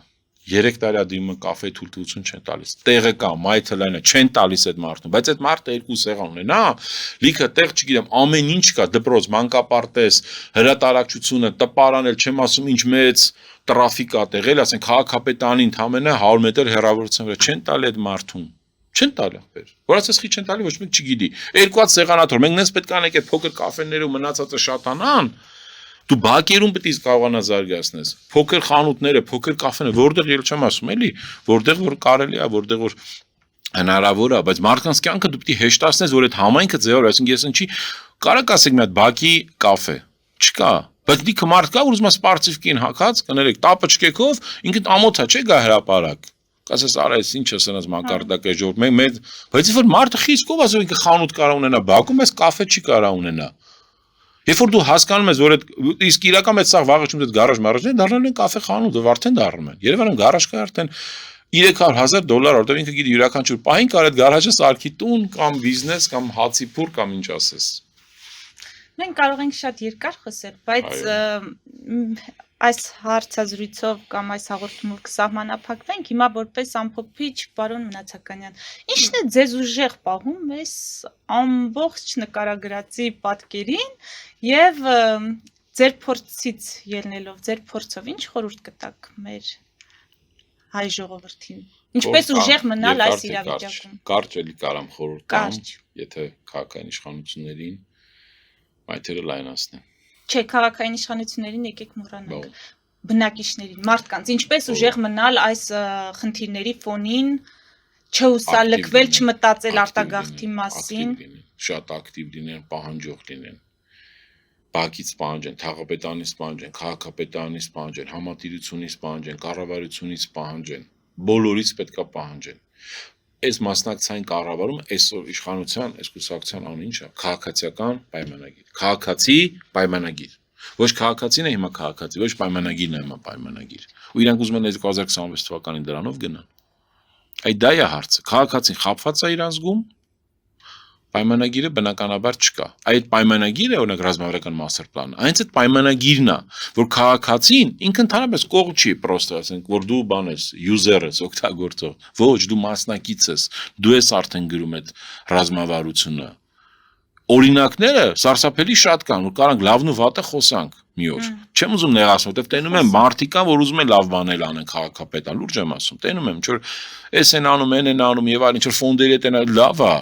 Բայց գրագետ արեք այդ նույնը։ Այդ նույնը կարա գրագետ անել, որովհետև այդ գրագիտությունն է շանս տալու, որ դուք վերընտրվեք, որտեղ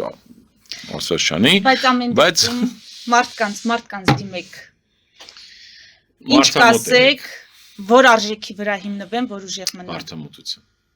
Հավատացեք մարդամուտություն։ Որ պահին մենք սկսեցինք մետրոներում նայել մեր երբ որ մեր հայացքները հանդիման չենք շփվում իրար։ Դա արդեն խնդրեմ է։ Անցած օրը մարդ ֆիլմ էին նայում, շատ հետաքրքիր, շատ ինքը տենց ես այդ ֆիլմի ֆենոմենը լավ չեմ հասկանում, բայց ինձ շատ տպավորել է։ Հիմա նայում եմ Ամերիկայում Netflix-ում կոչվում է գնացքների երազները։ Հետաքրքիր է, մի հատ այդ ամիսներով գնում են այդ անտառահատները աշխատում են, բան, ասում է որտեղ է քո ընտանիքը։ Դե այդ մարդկան ընդհանրապես ընտանիք չունի, էլի էս անտառից են անտառ, էս նահանգից էս նահանգ։ Ասում է իմ ընտանիքը այնտեղ է, որտեղ ինձ ժպտում են։ Ինձ հետաքրքիր միտք էր։ Ես հիմա ուզում եմ այդ սցենարն եմ գտնում, կարդամ այդ հեղինակին, այդ գիրքը, դա ինչա դա հասկանում, որտեղ ես ուզում հասկանամ մարդամոտությունը ինչ է, իմ համար մարդամոտությունը ուրիշ բան է, ձեզ համար ուրիշ բան է։ Ու ես կուզեմ օրինակ դու կոնկրետ պատասխանեք այդ հարցին, ու նաև օգնի, որտեղ դա պիտի մի օր քննարկում անենք այդ առումով մարդամոտության։ Որտեղ դա քաղաքային տարբեր կոնցեպտներ կան, կա 15 րոպեանոց քաղաքի կոնցեպտ, չգիտեմ, երջանիկ քաղաքի եւ այլն։ Ես կողմնակից եմ մարդամոտության, ես ուզում եմ Երևանը մի օր կդառնա մարդամոտ քաղաք, բայց մենք պետք է պատրաստ լինենք դրան։ Բայց ի՞նչ է իմ համար, բայց այդ ժպտալը, որ ասում մետրոյում օրինակ բերեցի։ Շատ կարևոր է։ Գիտեք ինչի, որտեղ այսօր երեխա է, ասենց որ դու իջնում ես, չէ, էսկալատորը մեկ իջնում, մեկ ասես բարձրանում է, ես միշտ նայում եմ մարդիկ ասենց ժպտում էին։ Իչքեմ այն ժամանակ տենց էր։ Ասենք այդ 80-ականներին, բան մարդիկ ժպտում էին իրար բան կամ տենց երեխու մեծի։ Հիմա ասես նայում ես, հայացքները փախցնում են, չեն ուզում բարևեն։ Դե կամ էլ հեռախոսն ուրիշ, բայց դա չես կարել պայքարես հեռախոսի դեմ, բայց ժպտալուն ուրեմն պետք է հեռախոս որպես գործիք, նույնը քաղաքային իշխանությունները իրականում կարան օգտագործեն։ Այսինքն ոչ թե պետք է քաղաքապետարանը Yandex-ին գնար խնդրել Yandex-ը նկար այդ փոսը, այլ պետք է ժամանակին կար Արմանը ընկերներ, մտ լավ Երևան Bugs ծրագիր ուներ, ու նկարում էր փոս ուղարկում էր, բայց քաղաքապետարն դա ոչ իման չարեց, կամ նույն ակտիվ քաղաքացին։ Լավად փորձում էր աշխատել, այսինքն ինքը հետադարձ կապ է, ինքը էլի ինչ որ մասնակցային կառավարման մի էլեմենտ է։ Բայց կառավարման մոդելը պետք է փոխել ամբողջը։ Երևանի քաղաքապետարանի ֆունկցիաները, վարչությունները, ավականու լիազորությունները լրիվ պետք է մի հատ քանդես, թազա հավաքես, նոր աշխատես։ Դրա համար մնացած ինչ ասես, օվկիանոսի մեջ ընդհանրապես մի հատ կաթիլ է լինելու։ Շնորհակալ եմ բովանդակալի զրույցի համար։ Ես մնում եմ միայն հույս հայտնել, որ կլսեն, ականջալուր կլինեն եւ փոփոխությունները, որոնք դուք ակնկալում եք, երևանցիներն ակնկալում են, մենք մի օր կտեսնենք։ Ես հիշեցնեմ, որ զրուցում էի ուրբանիստ, իրավաբան, իրավագետ, հասարակական գործիչ, կենտրոնի նախկին թաղապետ Վիկտոր Մնացականյանի հետ։